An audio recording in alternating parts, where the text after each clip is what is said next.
Ang alien na pasmado ang bunganga. Beep, beep, beep, beep, beep. Ang tagalupa na viral ang mukha. Bip, bip, bip, bip, bip. Bumibip, bip, bip, bip, bip, bip, bip, bip, bip, bip, bip na ba? Ang lahat. Martian. Beep, beep, beep, beep. Enrico Pañero. Bip, bip, bip, bip, bip.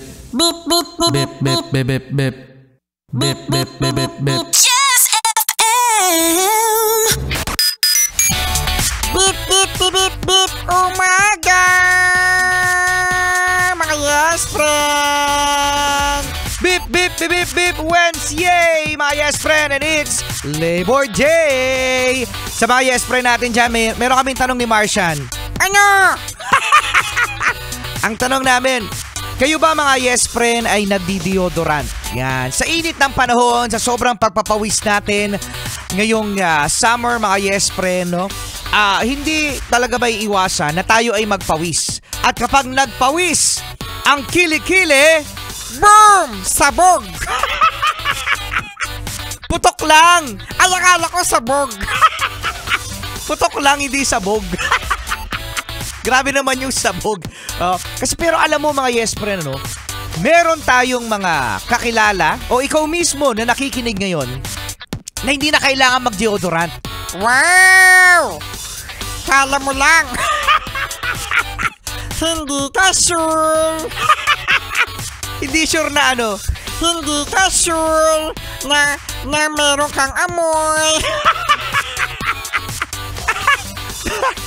Kasi meron talagang mga tao na tila talagang walang amoy. Meron ako makakakilala no? Oo. Na hindi talaga sila nag-deodorant. So ayun. Ayaw namin siyang katabi. Ayaw katabi kasi di nag-deodorant. Kasi mga yes. Ay talaga ba? Ikaw kaya Tolits, hindi ka nag-deodorant? Totoo? Literal? Ay talaga? Pero in fairness kaya Tolits Walang amoy. Siguro masyado kong malayo. Hindi, wala nga. Totoo, kaya Tolits, wala kang amoy, no? Oo, kasi ano yan mapapansin. At saka pag-uusapan naman namin yan. Kaya Tolits. Pag-uusapan namin yan dito sa opisina kapag meron kang putok. Si Kaya Tolits, alam mo? Si Kaya Tolits, kapag pumapasok dito sa radio booth, para may something. Oo nga.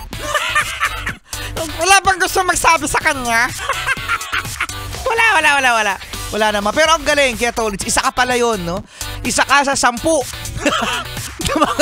ng mga Pinoy na hindi na kailangan mag-deodorant. Kasi ako kailangan ko mag-deodorant Oo.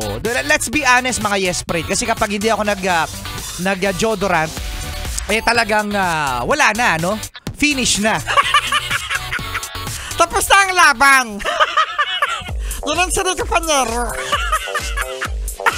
Huwag kalimutan mga yes friend ang personal hygiene sa ganitong napakainit ng panahon. At kaming bahala sa Love Trip. Sa Sound Trip ang lilipat. Bad Trip, hoy!